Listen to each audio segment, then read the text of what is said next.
l'effet de la parole de Dieu. On a vu que la parole de Dieu est puissante, tranchante, vivante, elle pénètre, elle va te déranger, parfois même te déstabiliser, mais pour ton bien. Pour ton bien. Nous avons vu les différentes images que la Bible nous donne pour essayer de comprendre l'effet de la parole de Dieu, tel que le miroir. Et c'est magnifique comme image, parce que quand on se regarde dans le miroir le matin, c'est la seule fois dans toute la journée où toi tu vas voir ce que tous les autres vont voir tout au long de la journée. Et il ne faut pas oublier ce que tu vois. Et la parole de Dieu nous permet de nous voir, si on veut voir, si on est honnête avec nous-mêmes. Elle va refléter ce que nous sommes, afin que nous puissions modifier et arranger. Alors, la dernière fois, si vous étiez là, j'ai abordé l'image de la parole de Dieu comme lampe. Une lampe à mes pieds, c'est les pas que je fais, et une lumière sur le sentier, ça veut dire la voie. La parole de Dieu va nous envoyer sur la bonne voie, mais elle va aussi nous éclairer par rapport aux décisions que nous devons prendre jour après jour. Si vous avez des décisions importantes à prendre cette année, en début d'année, laissez-vous conseiller par la parole de Dieu. Laissez-vous influencer par la parole de Dieu. Si vous ne connaissez pas des passages qui correspondent à votre situation, vous n'hésitez pas, vous m'envoyez un email, vous me passez un coup de fil, et moi je vais vous orienter vers des passages qui peuvent vous donner cette sagesse de Dieu pour pouvoir prendre les bonnes décisions dans ce qui est important pour vous cette année. Maintenant, aujourd'hui, j'aimerais aborder un autre sujet relatif à la parole de Dieu, l'effet de la parole de Dieu. C'est la parole de Dieu, notre institutrice. Est-ce que vous vous souvenez de votre institutrice? Oui, moi non. Mais on a des instituteurs ou des institutrices dans l'Assemblée, et eux, ils ont un rôle particulier. Mais pour nous orienter dans ce thème-là de ce matin, nous allons lire dans 2 Timothée 3, verset 14, au chapitre suivant, verset 5. Donc, 2 Timothée 3, verset 14, jusqu'à 2 Timothée 4, verset 5. C'est un passage vraiment très intéressant. Toi, demeure dans les choses que tu as apprises. C'est une chose de les apprendre, c'est une autre chose de demeurer dedans. Et reconnu certaines, sachant qui tu les as apprises. Dès ton enfance, c'est Paul qui parle à Timothée, tu connais les saintes lettres qui peuvent te rendre sage à salut par la foi en Jésus-Christ. Toute écriture ou toute l'écriture est inspirée de Dieu et utile pour enseigner, pour convaincre, pour corriger, pour instruire dans la justice, afin que l'homme de Dieu soit accompli et propre à toute bonne œuvre. Je t'en conjure devant Dieu et devant Jésus-Christ, qui doit juger les vivants et les morts, et au nom de son avènement et de son royaume, prêche la parole, insiste en toute occasion, favorable ou non, reprend, censure, exhorte, avec toute douceur et en instruisant. Car il viendra un temps où les hommes ne supporteront pas la saine doctrine, mais ayant la démangeaison d'entendre des choses agréables sur Internet, c'est pas ça, d'entendre des choses agréables, ils se donneront une foule de docteurs selon leurs propres désirs, détourneront l'oreille de la vérité et se tourneront vers les fables. Mais toi, sois sobre en toutes choses, supporte les souffrances, fais l'œuvre d'un évangéliste, remplis bien ton ministère. C'est Paul qui parle à son jeune compagnon, qui est un ministère aussi de l'évangile, et quand je lis toutes ces exhortations, j'ai l'impression qu'il me parle à moi. J'ai l'impression qu'il est en train de m'adresser la parole. Il dit, maintenant Vincent, sois sobre en toutes choses, fais-le d'un évangéliste, prêche la parole de Dieu en temps favorable ou non. Et donc, ici, c'est le verset 16 qui m'intéresse particulièrement ce matin, parce qu'il va nous donner quatre façons dont la parole de Dieu va agir et comment nous utilisons la parole de Dieu pour que notre vie puisse changer. Toute écriture, ou toute l'écriture, est inspirée de Dieu et utile, pourquoi? Pour enseigner, pour convaincre, pour corriger, pour instruire. Notre institutrice, la parole de Dieu. Alors, 4 choses. On va les prendre un à la fois.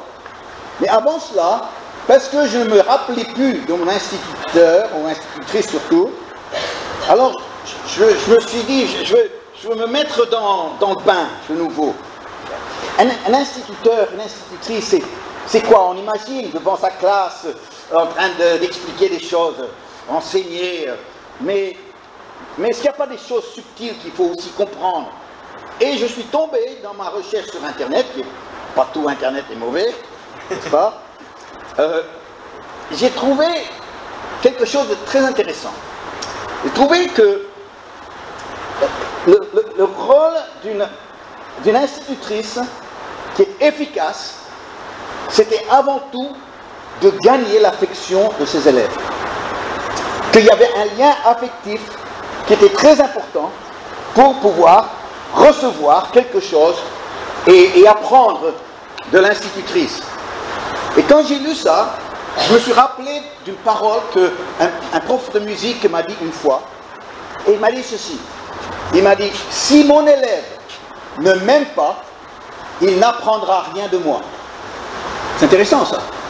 Ça veut dire que ce n'est pas juste la communication de vérité, mais que l'enseignement et la communication, la transmission de vérité, même spirituelle, eh bien, a besoin d'un lien affectif. Ça veut dire que si vous ne m'aimez pas, vous n'allez rien recevoir de ma part. Ça s'applique aussi aux prédicateurs. Moi, j'ai fait l'expérience, vous peut-être aussi, où j'étais dans une réunion, et dès le début, ça ne m'a pas trop plu. Le prédicateur ne m'a pas branché. Et puis après, j'ai eu du mal vraiment à rentrer dedans. Et quelque part, eh bien, c'est ça aussi. On doit aimer la personne qui communique les choses pour pouvoir vraiment recevoir ces choses. L'institutrice, quand j'étais ado, eh bien, j'avais envie de jouer le piano. Et mes parents, ma mère, tous les mercredis soirs, elle m'amenait chez la prof de piano. C'était une petite dame, déjà d'un certain âge. Elle était autrichienne et elle avait vraiment un fichu caractère. Ah oui, là, c'était quelque chose. Et quand je faisais des fautes, elle s'énervait. Elle s'énervait, elle se mettait en colère, elle se cognait la tête contre le piano. Non mais, sans blague. Et alors, moi j'essayais de faire pour le mieux. Et puis elle se mettait dans tous ses états, elle tapait sa tête. J'avais jamais vu ça. Elle dit, on va prendre ça tellement à cœur. Eh bien, vous ne serez pas surpris d'apprendre que j'ai jamais appris le piano. C'est plutôt de trouver une guitare. Mais il y a quelque chose qui est là. Ça veut dire quoi ça, en fait? L'importance de ce que je viens de vous dire. L'importance, c'est que tu ne vas rien recevoir de la parole de Dieu si tu n'aimes pas Dieu. Si tu n'as pas un lien affectif très fort, si tu n'as pas un amour pour Dieu très fort, eh bien, sa parole restera en surface. Ce sera de la connaissance, ce sera de la connaissance biblique, même à citer des versets bibliques, mais ça ne va pas rentrer en toi, ça ne va pas te façonner, la parole ne va pas prendre chair dans ta vie. Pourquoi? Parce qu'il manque l'essentiel, et l'essentiel qui manque, c'est un amour intense pour Dieu qui te conduira à creuser sa parole et de l'intégrer. Alors, on va commencer avec ça ce matin. Est-ce que vous aimez Dieu? Parce que la parole de Dieu, elle va rebondir, elle ne va pas pénétrer, elle ne va pas rentrer en toi si ton amour pour Dieu n'est pas très fort. Si pour Dieu, c'est plutôt des croyances en Dieu, c'est plutôt un sentiment de « bon, oui, c'est vrai, il existe, je dois l'honorer », mais s'il n'y a pas un amour intense, eh bien, tu ne vas jamais lire la parole de Dieu. Et quand tu entends un message, eh ben, tu l'oublieras dans les 5 minutes qui suivront. Ici, c'est l'amour de Dieu qui va te pousser vers la parole de Dieu. Et une des premières choses qui tombent de quelqu'un qui baisse au niveau de son amour et qui devient tiède, la première chose qui tombe, c'est la parole. Ne lis plus, ne se base plus dessus, ça prend trop de temps, la prière et la parole sont négligées. Donc ici, c'est une question, avant tout, assurons-nous qu'en début d'année, eh bien, il y a un amour très fort pour Dieu dans nos cœurs et qui va nous conduire vraiment à s'engager de nouveau par rapport à la Bible. Les 4 choses que Paul nous présente, enseigner, convaincre, corriger, instruire, on va les prendre un à la fois. Enseigner, le mot signifie littéralement la doctrine. C'est la transmission de doctrine. La parole de Dieu nous communique une bonne doctrine. Une bonne doctrine, c'est important. Sans une bonne doctrine, eh bien, on pourrait être musulman. Eux, ils croient en Jésus aussi. Mais le Jésus dans qui ils croient, ce n'est pas le Jésus de la Bible, ce n'est pas le Jésus qui est l'égal de Dieu, le Fils de Dieu. Parce que le musulman, lui, il croit que Dieu n'a pas de fils. Et que Jésus est un prophète comme Noé, comme Abraham et les autres. Alors ça, c'est une question de doctrine. Si tu poses la question aux témoins de Jéhovah, eux, eh bien, Jésus n'est pas l'égal de Dieu, il est un des fils de Dieu. Et ça, c'est pas une bonne doctrine. Et c'est pour ça que la doctrine est importante. Sans la doctrine, eh bien, on va croire à n'importe quoi. Et aujourd'hui, eh bien, des erreurs majeures et qui ont des conséquences dans la vie des gens, eh bien, se font au niveau de la doctrine. S'il y a une chose que j'insiste dans notre assemblée, c'est que vous soyez bien enseignés. Que vous ayez un enseignement qui est équilibré, qui est juste, qui est tiré du texte et pas rajouté au texte, afin que vous puissiez baser votre vie chrétienne sur des vérités qui sont véritablement enseignées dans la parole de Dieu. C'est pour ça que la parole de Dieu va nous enseigner des choses qu'on n'a pas encore vécues, mais on va les connaître parce qu'elle nous les enseigne. Je vous donne un exemple. Est-ce que vous êtes convaincus que la Réunion, c'est une île? Alors vous n'avez pas besoin d'être convaincus de ça. Combien ont fait l'expérience que l'île de la Réunion est véritablement une île? Combien ont fait l'expérience? Vous avez fait le tour, évidemment, évidemment. Combien sont convaincus que l'Australie est une île? Combien ne sont pas convaincus que l'Australie est une île?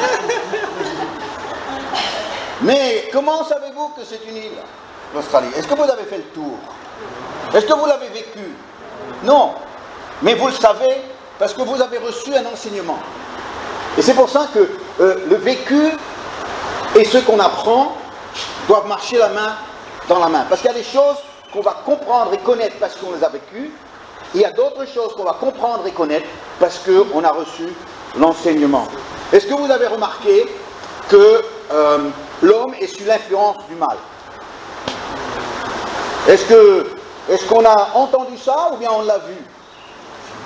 On l'a plutôt vu, n'est-ce pas? On l'a plutôt vu. On n'a pas besoin d'être convaincu de ça. Mais est-ce qu'on est convaincu que Dieu veut que tous les hommes soient sauvés? Est-ce qu'on est convaincu de ça? Et par quel moyen est-ce qu'on est convaincu de ça? Parce que la parole nous l'a enseigné. Donc là aussi, il y a ce qu'on a vécu. On ne prêche pas seulement ce qu'on a vécu. On ne se limite pas juste à la doctrine sans l'avoir vécu. Aujourd'hui, ça doit faire partie des 2 pièces de notre vie chrétienne, notre vécu avec Dieu, et puis aussi la bonne doctrine que nous avons reçue en enseignement. Ce n'est pas possible de faire des disciples sans enseigner les choses que Jésus a dit. Jésus nous a envoyés dans le monde entier pour prêcher l'évangile et de faire des disciples. Et comment est-ce qu'ils font des disciples? Eh bien, on fait des disciples en les enseignant. Donc, l'enseignement est important. Je dirais qu'il y a 3 piliers sur lesquels notre assemblée, les 4 piliers sur lesquels notre assemblée est construite. Eh bien, c'est les 4 piliers de l'Église primitive dans Acte 2. Je vous l'ai dit tout à l'heure. C'est la prière, la louange, c'est l'enseignement de la parole de Dieu, c'est de la convivialité, et c'est la Sainte Seine ou la fraction du pain qui nous parle du salut, le salut de l'être humain. C'est les 4 piliers sur lesquels notre assemblée est bâtie, et les 4 piliers, s'il y en a un qui manque, qu'est-ce qui se passe? Eh bien, c'est bancal. C'est bancal. Donc, je répète, prière, louange. Qu'est-ce que j'ai dit encore? Parole de Dieu, l'enseignement de la parole de Dieu, convivialité, communion fraternelle, l'amour, disons-le, l'amour. Parfois, convivialité, ça donne presque un sens charnel. Eh bien, je peux vous dire que la convivialité, une vraie convivialité entre chrétiens, c'est l'expression même de l'amour. Sans quoi, on peut être autre chose, mais on n'est pas chrétien sans l'amour. Et la 4e chose, eh bien, c'est la fraction de pain, la Sainte Seine, c'est l'annonce de l'Évangile, la mort de Jésus et le salut des hommes. La première chose, c'est l'enseignement. Je crois que ceux qui nous suivent, eh bien, vous voyez le poids d'enseignement que nous faisons. Si vous voulez aller voir sur nos sites, là vous allez voir que depuis des années, eh bien, il y a un poids d'enseignement très important à tous les niveaux qui sont là pour vous, pour nous. Deuxième utilisation de la parole inspirée de Dieu, c'est pour convaincre. Le mot convaincre qui est utilisé là, littéralement veut dire reprendre. Reprendre. On a eu l'occasion, Denise et moi, d'aller à Murano, juste pas loin c'est une île tout près de Venise. Et c'est là où c'est des spécialistes du verre, où ils font toutes sortes d'objets magnifiques en verre. Et on a vu ça, et c'est remarquable. Mais quand l'artisan, quand le maître commence à faire une forme pas avec ses doigts parce que c'est chaud, mais il donne forme au verre, et quand tout d'un coup il y a un défaut, eh bien il ne va pas continuer. Il doit revenir sur le défaut, il doit refaire fondre et refaire pour qu'il n'y ait pas de défaut dans le vase ou dans la forme qu'il est en train de faire.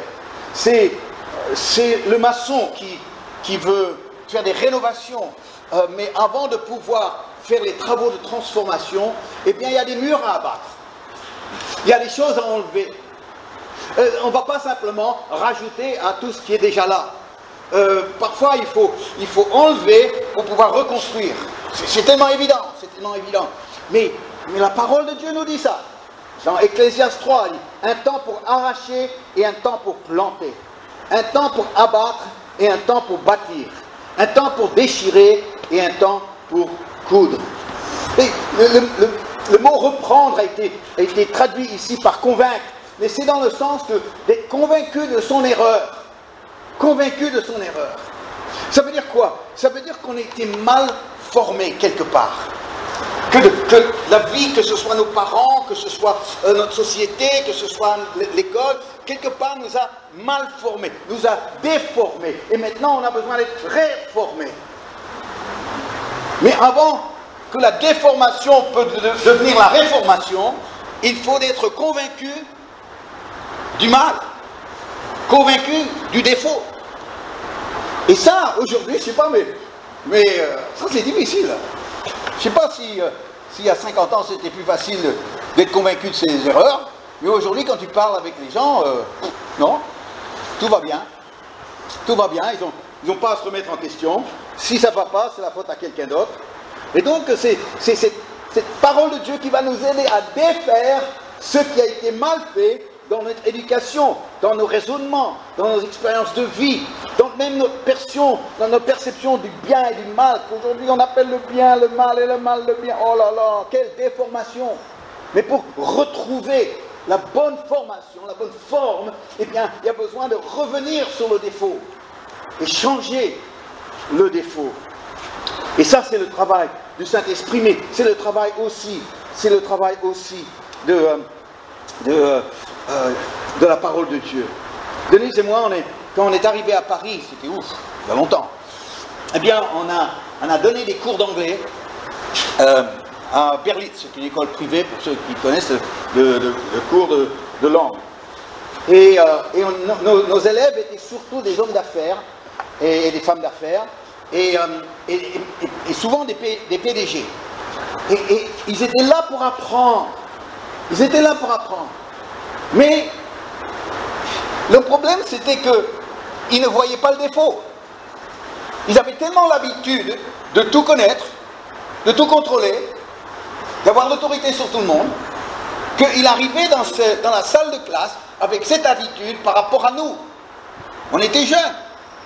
Et eux, c'est pas eux qui vont nous dire comment faire. Alors nous, on essayait de dire, pourquoi vous êtes là? Ben, c'est pour apprendre l'anglais. Mais avec votre attitude-là, vous n'allez rien apprendre. Vous n'allez rien apprendre. Pourquoi? Parce que vous ne savez pas être l'élève. C'est toujours vous qui devez expliquer aux autres. Mais aujourd'hui, c'est vous qui êtes l'élève et c'est moi qui est le prof. Et donc, je dois vous dire ce que vous faites mal. Oh, ils n'aimaient pas. Ils n'aimaient pas. Mais il fallait. Alors, ceux qui refusaient, et ça c'était, s'ils ne franchissaient pas cette étape, on en a vu plusieurs qui ont abandonné pour cette raison-là. Et s'ils n'acceptaient pas d'assumer avec humilité le fait qu'ils faisaient des erreurs et qu'il y avait quelqu'un qui allait les aider à ne plus faire ces erreurs-là, eh bien s'ils n'acceptaient pas ça, eh bien ils n'allaient jamais passer le stade des petites phrases « How do you do? My tailor is rich. » Non mais, et puis « Thank you very much. » Je me suis dit, mais vous êtes venu parce que vous avez besoin de parler l'anglais pour votre travail, pour vos relations internationales, c'est important pour vous, vous dépensez beaucoup d'argent pour ça, et vous vous empêchez d'apprendre parce que vous n'acceptez pas d'être corrigé quand il y a des erreurs, quand il y a des fautes. Et ça, c'est terrible, l'orgueil humain, qui doit toujours avoir raison. Mais le jour que tu acceptes d'être convaincu de l'erreur, d'être repris, mais gentiment, avec douceur, Paul a dit à Timothée, eh bien c'est le jour où on peut enlever pour refaire. Enlever pour refaire. Et ça c'est le troisième mot, c'est le mot corriger. Le mot corriger, c'est pas avec un bâton, c'est pas ce mot-là, non. Le mot a été utilisé corriger, mais le mot d'origine, c'est le mot redresser, restaurer, remettre en état, améliorer. Donc c'est quelque chose de très positif ça. C'est maintenant qu'il y a convaincu du défaut, et bien maintenant on peut rattraper, on peut restaurer, on peut remettre en état, améliorer. Quelque chose qui a été tordu, quelque chose qui a besoin d'être travaillé. C'est un tuteur. La parole de Dieu devient un tuteur. Quand on a une faible plante, on met un bâton qui est solide, un bâton qui va pas se déformer. Et on attache la petite plante faible à ce bâton pour que ce bâton soit le guide pour la croissance de la plante. Et donc c'est le tuteur. Eh bien la parole de Dieu, en tant que corrigé, c'est le tuteur auquel on est attaché, parce que sans ça, eh bien on va commencer à pousser comme ça. Mais comme on est attaché au tuteur, eh bien on va pousser droit. Est-ce que vous voulez pousser droit, vous? Oui. Hein? Ou bien est-ce que dans quelques années, on va vous retrouver comme ça? Parce que vous avez négligé ça. Ça, c'était là, sauf qu'il n'y avait pas de lien. Il n'y avait pas d'attachement. C'est ça. C'est ça, moi, ma soeur, quand elle était adolescente, eh bien, elle avait l'appareil dentaire, Maëline. Eh oui. Et c'est vrai que ces dents, avant l'appareil, c'était pas comme ça. Plutôt comme ça. Alors elle a dû porter l'appareil dentaire pour 2 ans. Oh là là, c'était pas simple pour elle. Mais elle a accepté, Et le jour où elle les a enlevées, les dents, elles étaient droites. Elle a vraiment des belles dents. Mais pendant 2 ans, il y avait besoin de corriger la croissance, corriger ce qui ne poussait pas comme ça devrait pousser, pour redresser et restaurer. Alors Maëline, bonne nouvelle, le jour quand tu enlèveras ton appareil, tu vas voir, tu auras le sourire le plus magnifique de l'assemblée. Voilà. Mais c'est justement ça, c'est de dire qu'il faut guider la croissance. Le chrétien, il a besoin d'être guidé, Moi, j'ai besoin d'être guidé, toi, tu as besoin d'être guidé. C'est pour ça que c'est pas simplement juste faire des expériences et avoir des amis, mais c'est de dire d'être sérieux, d'être sûr d'être attaché avec ce qui va nous permettre de pousser droit. Alléluia. C'est prendre des bonnes disciplines dans sa vie. Jésus a dit à Pierre, après son reniement, Jésus est ressuscité entre les morts, il a réconcilié avec Pierre sur la plage, là, et il lui a dit une parole qui a toujours été une parole frappante pour moi. C'est une parole qui m'a interpellé la première fois que je l'ai lue, je ne l'ai jamais oublié. C'est Jean 21, verset 18. Jean 21, verset 18. En vérité, je te le dis, quand tu étais plus jeune, tu te saignais toi-même, tu allais où tu voulais. Mais quand tu seras vieux, tu étendras tes mains, et un autre te ceindra, et te mènera où tu ne voudras pas. Et quand j'ai vu ça, j'ai compris que c'était rempli de sagesse. Que dans ma jeunesse, dans le fougue, dans mon zèle, que je voulais le volant entre les mains, et que c'est moi qui allais conduire, et puis j'allais foncer là, et foncer là, et foncer là. Et j'ai dit, mais tu apprendras, Vincent, tu apprendras que la vie, c'est pas ça. La vie avec Dieu, c'est pas ça. La vie avec Dieu, c'est, eh bien, tu étendras ta main, et là, il y en a un autre qui va te prendre, et qui va te conduire là où toi, tu n'irais pas de toi-même.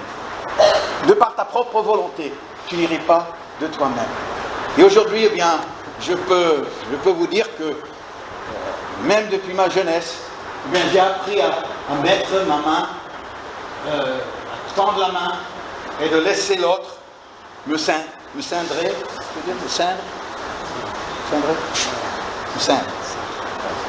irrégulier,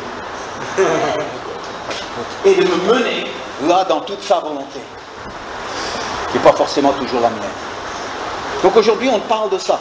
Ça veut dire que on ose se laisser guider, influencer par la parole de Dieu qui est enseignée et qui est aussi lue dans notre vie personnelle. Le quatrième mot qui nous est donné ici, c'est le mot instruire. On a enseigné, c'est la bonne doctrine, convaincre, c'est reprendre, convaincre du défaut, corriger, restaurer, remettre en état, améliorer, et maintenant, instruire. Instruire, c'est le mot former. On forme, on façonne. Un enfant doit être façonné. J'ai lu un titre d'un livre une fois qui dit « Un enfant, c'est comme du ciment mouillé ». Ça veut dire que tu peux encore lui donner de la forme. Mais une fois qu'il n'est plus mouillé, il n'est plus humide, il est sec, tu ne lui donneras plus de forme. Un enfant est là pour être formé. Et c'est pour ça qu'on doit former nos enfants. Je me plains quand je vais dans un centre commercial et je me fais bousculer par quelqu'un. Et la personne ne s'excuse jamais. Me bouscule et puis ne dit pas « oh, excusez-moi » ou « pardon ». Non. Eh bien, je plains cette personne. Je dis, pourquoi est-ce qu'elle manque de politesse? Parce qu'elle n'a jamais eu des parents qui ont suffisamment inculqué l'importance de la politesse. Et quand les gens ne disent pas merci, les deux choses qui manquent aujourd'hui dans la conversation des gens, c'est pardon et merci. Mais pourquoi on n'a pas ça? Parce que les parents n'ont pas instruit leurs enfants à demander pardon quand ils ont fait une faute, ou bien remercier quand ils reçoivent quelque chose. Moi, mes parents, ils m'ont appris à être poli. Ils m'ont appris à ne pas venir à table torse nu. Ils m'ont appris à ne pas interrompre les parents quand ils parlaient. Ils m'ont appris à tirer la chasse. Toilette là. Mais ça, écoute, c'est terrible là. Je ne sais pas combien de fois je vais aux toilettes chez des gens et la chasse n'a pas été tirée. C'est pas forcément la faute de la personne parce qu'il y en a d'autres qui utilisent. Mais ça c'est une question d'éducation. C'est une question de dire, eh bien j'ai besoin d'être formé pour les bonnes habitudes. On m'a appris de ne pas mettre le chat dans la poubelle. Voilà, on faisait toutes sortes de choses, nous. Ah, on était 4 garçons, donc qu'est-ce que vous voulez? Mais c'était... Ah, mon père, il était strict avec nous. Mais on a appris des choses qui aujourd'hui me servent. Ils m'ont appris à ne pas pleurer pour un rien. Pas pleurer pour un rien. Parce que si les gens ils n'apprennent pas ça, eh bien, quand ils sont plus vieux, ils vont pleurer pour rien du tout. C'est une façon de fonctionner parce qu'ils n'ont pas été formés dans le bon chemin. Mon père, il m'a appris à économiser. Il m'a appris à économiser. Moi, j'ai appris à économiser. Je ne suis pas dépensier, j'ai économisé. Mais c'est parce que j'étais formé, j'étais instruit. Mon père, il disait, c'est comme ça et pas autrement. Si tu dépenses ton argent, tu le dépenseras seulement une fois, pas deux. Donc, tu décides ce que tu veux vraiment faire avec ça. Il y avait une instruction de mon père et de ma mère qui était tellement importante. Et aujourd'hui, eh bien, c'est pas parfait, mais aujourd'hui, je suis quand même très très heureux que mes parents m'ont donné des bases. Ils m'ont appris de toujours dire la vérité.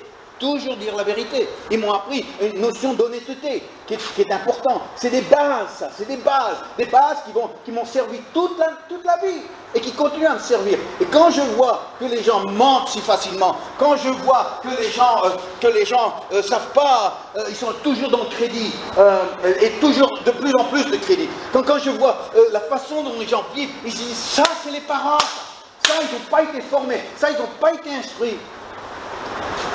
Ah, j'ai de la peine pour eux, parce qu'ils pourraient être différents.